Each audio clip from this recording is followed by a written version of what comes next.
Good morning, welcome to news watch. ఇవాళ దినపత్రికలో వచ్చిన వార్తలు ఒకసారి చూస్తే అక్బర్పై కాల్పులు అంటూ ఈనాడులో బ్యానర్ ఐటమ్గా మనకు కనిపిస్తుంది. మజ్లిస్ ఎమ్మెల్యే అక్బరుద్దీన్ ఓవైసీపై సొంత నియోజకవర్గంలోనే శనివారం హత్యాయత్నం జరిగింది.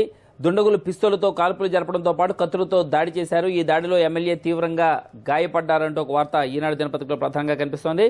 ఇదే వార్త ఆంధ్రజ్యోతిలో అక్బర్పై అటాక్, హైదరాబాద్లో పట్ట పగలు హత్యాయత్నం అనే హెడ్డింగ్తో ఈ వార్త మనకు కనిపిస్తే, నిన్న చిరు నేడు బాబుపై కడప మరక, బాబుపై రాళ్లు బురదతో దాడి, పులివెందుల్లో యువనేత మార్క్ న్యాయం, బాబుకు అడ్డుపడ్డ జగన్ వర్గీయులు, రాళ్లతో దాడి, వేట కొడవళ్లు కూడా కనిపించాయంటూ ఒక వార్త ఆంధ్రజ్యోతి దినపత్రికలో ప్రధాన వార్తగా కనిపిస్తే, సత్యసాయి ట్రస్ట్కు సంబంధించిన వార్తలు రెగ్యులర్గా ఆంధ్రజ్యోతిలో మనం చూస్తున్నాం. ఇక సత్యం వధ, ప్రశాంత నిలయంలో హత్యలు ఇందుకేనా అంటూ వార్తను ఇక్కడ చూడవచ్చు. అలాగే అరుణాచల్ సీఎం ఆపదలో ఉన్నారంటూ దొర్జీ ప్రయాణిస్తున్న హెలికాప్టర్ గల్లంతు, నాడు వైఎస్ నేడు ఖండు అంటూ ఒక వార్త ప్రధానంగా మనకి ఆంధ్రజ్యోతి దినపత్రికలో కనిపిస్తుంది. ఆంధ్రభూమికి వెళ్లే ముందు ఒకసారి సూర్య దినపత్రిక చూస్తే, సూర్యలో సర్కార్ నజర్, బాబా ట్రస్ట్ పై సర్కార్ నజర్ అంటూ 6 నెలల పాటు సత్యసాయి ట్రస్ట్ కార్యకలాపాలను చూసిన తర్వాత అవసరమైతే స్వాధీనం చేసుకునేందుకు సర్కార్ ఆలోచిస్తుందంటూ ఒక వార్త మనకి ప్రధానంగా కనిపిస్తే, చంద్రాయణగుట్ట ఎమ్మెల్యే మజ్లిస్ నేత అక్బర్పై దాడి, క్షేమ అనే హెడ్డింగ్తో మరో వార్త కూడా మనం సూర్య దినపత్రికలో ప్రధానంగా చూడొచ్చు.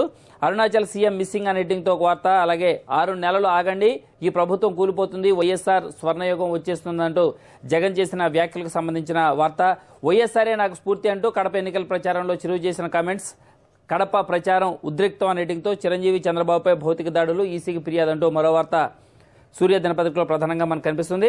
ఇక సాక్షికి వస్తే, అక్బరుద్దీన్పై కాల్పులు, కత్తిపోట్లు, హత్యాయత్నం, రాజధానిలో ఘాతుకం అనే హెడ్డింగ్తో ఒక వార్త ప్రధానంగా సాక్షి దినపత్రికలో కనిపిస్తుంది.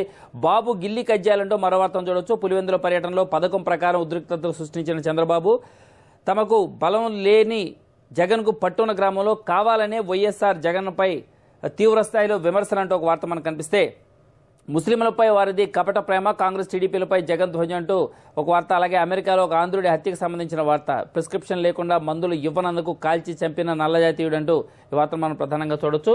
వార్త చూస్తే ఫైనల్గా హైదరాబాద్ పాత బస్తీలో కాల్పులు, కత్తిపోట్లు, ఎమ్మెల్యే అక్బరుద్దీన్కు తీవ్ర గాయాలు అనేటితో కనిపిస్తే, అరుణాచల్ సీఎం హెలికాప్టర్ మాయం అనేటితో కనిపిస్తుంది. అర్ధరాత్రి దాటినా ఇంకా జాడ తెలియలేదంటూ ఈ వార్తను ప్రధానంగా వార్తా దినపత్రికలో చూడొచ్చు. దీంతో పాటుగా చంద్రబాబుపై రాళ్లు అనేటితో కనిపిస్తుంది. టీడీపీ వైఎస్ఆర్ కాంగ్రెస్ కార్యకర్తల ఘర్షణ తమాషాగా ఉందా, మీ అంతు చూస్తా అంటూ చంద్రబాబు చేసిన హెచ్చరిక ఇక్కడ మనం చూడొచ్చు. అలాగే స్పీకర్కు 2G నివేదిక పార్లమెంట్లో ప్రవేశపెట్టాలని కోరిన మనోహర్ జోషి అంటూ మరో వార్త కూడా ఇక్కడ మనం ప్రధానంగా కనిపిస్తుంది. ఈ వార్తలకు సంబంధించి విశ్లేషణలోకి వెళదాం. మొదట దీక్షితులు గారు ఉన్నారు, అలాగే వైఎస్ఆర్ కాంగ్రెస్ నేత గట్టు రామచంద్రరావు ప్రస్తుతం మనతో స్టూడియోలో ఉన్నారు. మొదటగా దీక్షితులు గారు, నిన్న జరిగిన దాడి, ఒక ప్రజాప్రతినిధి, ఈ మధ్యకాలంలో రాష్ట్ర రాజధానిలో జరుగుతున్న భారీ స్థాయి సెటిల్మెంట్లకు సంబంధించిన వార్తలు కావచ్చు, హత్యలు కావచ్చు, శాంతి భద్రతల యొక్క లేదు, శాంతి భద్రతలు కరెక్ట్గా సవ్యంగా లేవన్న భయాందోళన ప్రజల్లో ఉన్న నేపథ్యంలో తాజాగా ఒక ఎమ్మెల్యేపై మరోసారి హత్యాయత్నం జరిగింది పట్టపగలు. దీన్ని ఎట్లా చూడాల్సిన శాంతి భద్రతలు దెబ్బతిన్నాయన్నది అందులో నిర్ద్వందంగా చెప్పొచ్చండి, గమనిస్తున్నాం కొన్నాళ్ళుగా మనం. అయితే నిన్న హైదరాబాద్లో జరగడం మాత్రం ఒక్కసారి షేకప్ ఉలికిపడింది మొత్తం స్టేట్ అంతా, హైదరాబాద్ కూడా. ఎందుకంటే ఇటీవల అటువంటి సంఘటనలు ఏమీ మనం పెద్దగా గమనించట్లేదు, జరగటం లేదు. ఇటీవల కొంత పూర్వపు నైజం మార్చుకుని కొంత రాజకీయం వైపు మళ్ళుతోంది ఓల్డ్ సిటీ. ఈ వైషమ్యాలు, మత సంబంధమైన వైషమ్యాలు అనేటువంటి మత కలహాలు అనేవి తగ్గి ఇది ఒకే వర్గంలో జరిగినటువంటి సంఘటన. ఇది కొన్నాళ్ళుగా ఎంఐఎం బలపడుతూ వస్తుంది. అది ఎంబీటీకి మా ఎంఐఎంకి ఉన్నటువంటి వైరం, ఆ తర్వాత ఆ మధ్య జరిగినటువంటి ఎన్నికల్లో ఎంఐఎం చాలా బలం పుంజుకోవడం, అది కూడా ఎంబీటీకి ఎంఐఎంకి మధ్య వైరం పెరగడానికి కారణం కావడం, దీనికి తోడు వ్యక్తిగతమైన కక్షలు బయలుదేరాయి. భూములకు సంబంధించినటువంటి వివాదాలు చాలా కాలంగా అక్కడ సాగుతున్నాయి. ఇది ప్రత్యేకించి ఆ బారకాస్ ఏరియా మీరు చూసుంటాం, మన మీడియా వాళ్ళందరికీ తెలిసేది. అది మనం ఇండియాలో ఉన్నట్టు ఉండదు. అక్కడికి వెళ్ళి చూస్తే అక్కడ ఆ మనుషులు, వాళ్ళ పద్ధతులు, వాళ్ళ జీవన విధానం కానీ, వాళ్ళ ప్రవృత్తి కానీ కంప్లీట్గా మనం ఇండియాలో ఉన్నాం అనేటువంటిది ఆ రకమైన అభిప్రాయం రాదు.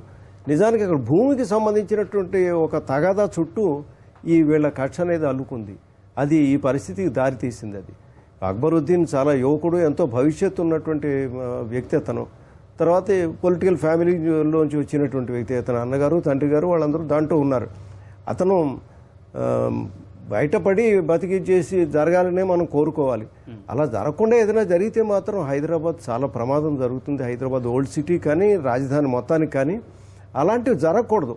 ఈ అసలు నిజం రాష్ట్ర ప్రభుత్వం సరి అయినటువంటి నిఘా పెట్టాల్సినటువంటి అవసరం ఉంది. ఫెయిల్ అయ్యారని మాత్రం డెఫినెట్గా చెప్పి తీరాలి. ఎందుకంటే భూముల చుట్టూ గొడవలు అవుతున్నాయి. అక్బరుద్దీన్ గారు లాస్ట్ టైం అసెంబ్లీలోనే ఆయన ఈ వక్ఫ్ భూములకు సంబంధించి ప్రభుత్వాన్ని గట్టిగా నిలదీశారు. సర్వే నెంబర్లతో సహా చదివారు ఆయన. చదివి ఇదిగో ఈ రకమైన భూములు ఉన్నాయి, మీరు రిలీజ్ చేయించాలి, మాకు అన్యాయం జరుగుతుంది ముస్లింలకి అని. ఇప్పుడు అటువంటి భూమి ఒకటి అక్కడ ఉంది, ఓ శ్మశానానికి సంబంధించింది. కానీ అలాగే షాపులు కట్టారు, ఆ షాపులు ఎవరికి అలాట్ చేయాలి, ఇలాంటి వాటి ఇష్యూస్ అన్నింటి మీద ఉన్నప్పుడు సున్నితమైన ఏరియా కాబట్టి హోంమంత్రి కానీ తక్కినటువంటి రాష్ట్ర ప్రభుత్వంలో ఉన్నటువంటి ఉన్నత స్థాయిలోని వ్యక్తులు కానీ ప్రత్యేకమైన నిఘా పెట్టాలి. ఇంతవరకు పెట్టలేదు. సరైనటువంటి రొటీన్ పోలీస్ బీట్ ఏదో జరుగుతుంది, అంతా బాగానే ఉందనుకునే ఉద్దేశంతో. కానీ సంఘటనలు జరిగితే ఇలా సడన్గా జరుగుతాయి, ఉలిక్కిపడవలసి వస్తుంది. ఒక ప్రజాప్రతినిధిపై పట్టపగలు జరిగిన దాడిని ఓల్డ్ సిటీ లాంటి ఒక సున్నితమైన ప్రదేశం మీద నిరంతరం ప్రభుత్వ డేగాను ఎప్పుడు పనిచేయాలి. అసలు ఏదైతే న్యూ ఎకనామిక్ పాలసీస్ తర్వాత జనరల్గా ఈ గ్రూప్ రాజకీయాలే ప్రధానం అనే దానికంటే తమ బ్రతుకు తనకి ప్రైమరీగా ఇస్తూ ఈ రాజకీయాలు సెకండరీ చేస్తున్న లైఫ్లు పెరిగాయి ఈ విషయంలో వచ్చినప్పుడు.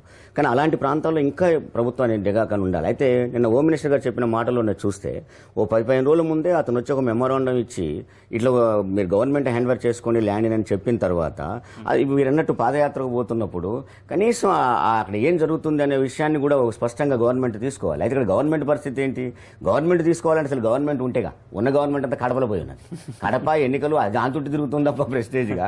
అసలు ఇక్కడ ఏం జరుగుతుంది? ఈ రాష్ట్రం అసలు సమస్యలు ఏమవుతున్నాయి, రైతులు ఏమవుతున్నారు, శాంతి భద్రతలు ఏమవుతున్నాయి, అసలు మినిస్టర్లంతా పోయి ఇప్పుడు 8వ తారీఖు దాకా అక్కడే ఉంటారా, 13 రిజల్ట్ కూడా చూసుకుని వస్తారా, ఆ తర్వాత ఓడిపోతే అసలు హైదరాబాద్ వస్తారా అనే చర్చ అంతా నడుస్తుంది తప్ప అసలు క్యాబినెట్ అంటూ గవర్నమెంట్ అంటూ ఇక్కడ ఉండాలి.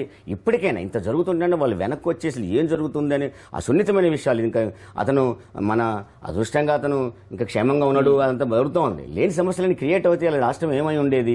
అసలు ఈ గవర్నమెంట్ ఈ మాత్రం కూడా పట్టించుకోకుండా హోమ్ మినిస్టర్ గారు చెప్తున్నారు 15 రోజుల కానీ ముందు జరుగుతుంది అని. అంటే ఇంతకుముందు ఇంకెప్పుడు జరుగుతూ ఉండాలి. అదంతా ఆ మధ్యన ఘర్షణ లేకుండా ఇంత సింపుల్గా కాదు. అతని మాటల్లో చూస్తుంటే ఆ ఫైల్ మాన్ అతని మాటల్లో చూస్తూ ఉంటే ఈ ఘర్షణ చాలా కాలంగా జరుగుతుంది, వాళ్ళు అణచివేస్తూ వస్తున్నారు అనేది. మరి ఇంత పెద్ద సున్నితమైన విషయాల్లో వెళ్ళాడు. ఆయన బాడీ గార్డ్స్ ఎవరో ఉన్నారు, ఫైరింగ్ ఏదో చేశారన్నారు. How about the police? Police ఏం చేస్తున్నారు? ఇవన్నీ చర్చనీయాంశంగా ఆల్రెడీ టెన్షన్ ఉంది, వాళ్ళకి వీళ్ళకి పడదని తెలుసు, పాదయాత్ర జరుగుతుంది.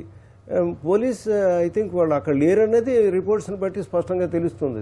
చేత వదిలేశారండి. అది అలా తేలిగ్గా తీసుకుంటే మరి సంఘటనలు ఈ రకంగానే జరుగుతాయి. తర్వాత లేదు అలా జరగాలి, ప్రభుత్వం లేదు మేమేమన్నా చేయొచ్చు అని ఒక అనైతిక శక్తులకు ఒక అవకాశం దొరుకుతోంది కదా. రామచంద్ర గారు ఎట్లాగో ప్రభుత్వానికి సంబంధించిన తీసుకొచ్చారు. నిన్న మీ పార్టీ అధినేత కీలకమైన కామెంట్స్ చేశారు. ఒక 6 నెలలు ఓపిక పట్టండి, ఇక మనకి కష్టాలన్నీ తొలగిపోతాయి, 6 నెలల్లో ఖచ్చితంగా స్వర్ణయుగం రాబోతుంది అన్న ఒక హింట్ కార్యకర్తలకు ఇచ్చే ఉద్దేశం చేసి ఖచ్చితంగా ప్రభుత్వాన్ని పడగొట్టే ఉద్దేశంలో జగన్ ఆ మాట అన్నారనుకో, లేక కార్యకర్తలు ఉత్సాహపరిచేందుకు మాత్రమే అన్న మాటలుగా చూడాలి. ఓదార్పు యాత్ర తరువాత ఓదార్పు యాత్రలో జగన్మోహన్ రెడ్డి గారిని కుటుంబాలని చనిపోయిన 700 కుటుంబాలని అవమానపరిచిన తీరు తర్వాత ఆయన మానసికంగా క్షోభతో పార్టీ నుంచి బయటకు వెళ్ళినమాట వాస్తవం. ఆ తర్వాత ఆయన అంతవరకు ఎప్పుడైనా అధికారం కానీ ముఖ్యమంత్రి కానీ కాదు, అధికారం నీ చేతిలో ఉన్నది కాబట్టి నువ్వన్నీ చేయగలుగుతున్నావు, నీ అధికారం నీ చేతిలో ఉన్నది కాబట్టి చేస్తున్నావు, కాబట్టి నీ అధికారం నీ చేతిలో ఎందుకు ఉండాలి అనేది అధికారాన్ని మా చేతిలో తీసుకోవడానికి కోసం పార్టీ పెట్టింది, అందులో సమస్య లేదు. కానీ అదే సమయంలో ఈ అధికారాన్ని రాజశేఖర రెడ్డి గారు తీసుకొచ్చాడు కాబట్టి ప్రజా సమస్యలకు భంగం కలగకుండా ప్రజా సమస్యల పరిష్కారం కోసం ఈ ప్రభుత్వం మెడలు వంచాలని మేము ప్రయత్నంలో ఉన్నమాట వాస్తవం. కానీ ప్రభుత్వం ఏం చేస్తోంది? మంచితనాన్ని చేతకంతనంగా తీసుకుంటా ఉంది.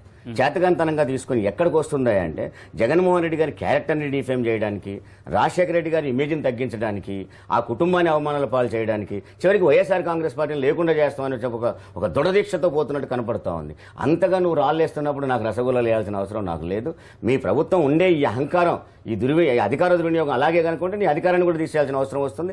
మా చేతగాంతనం కింద లెక్కయొద్దు మంచితనాన్ని అనుకోవడం స్పష్టంగా దీని ఎన్నికల తర్వాత అవసరమైతే ఈ ప్రభుత్వాన్ని కూల్చైనా ప్రజా సమస్యల పరిష్కారం కోసం అధికారం రావడం కోసం ప్రయత్నం చేస్తోంది అనే విషయం. రైట్. ఇదే అంశానికి సంబంధించి మనకి టీడీపీ నుంచి వేణుగోపాల్ రెడ్డి ఉన్నారు, కడప నుంచి ప్రత్యక్ష ప్రసారాలు అందుబాటులో ఉన్నారు.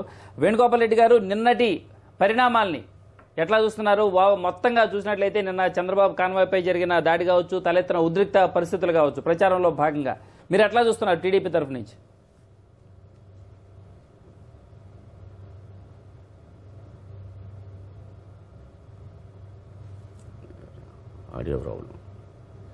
కోమనతుల గ్రామం అండ్ అమ్మకంపల్లి గ్రామాల్లో చాలా ఒక దౌర్భాగ్యమైనటువంటి ప్రజాస్వామ్య పరిస్థితి అక్కడ ఏర్పడింది. ఎందుకంటే ముఖ్యంగా చంద్రబాబు నాయుడు గారి కాన్వాయ్ మీద ఒక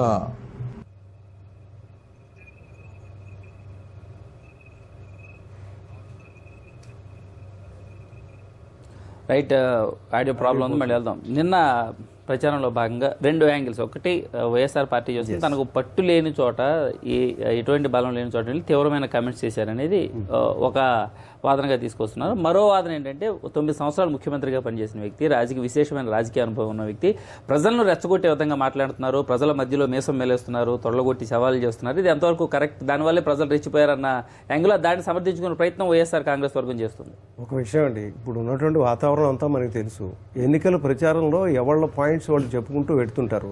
దానికి దాడి చేయడం సమాధానం నేను అనుకోను. జగన్మోహన్ రెడ్డి గారు ప్రేరేపించి చేశారా, లేదు జనం స్వచ్ఛందంగానే తిరగబడ్డారా అనేటువంటి విషయం ఎస్టాబ్లిష్ కావాలి.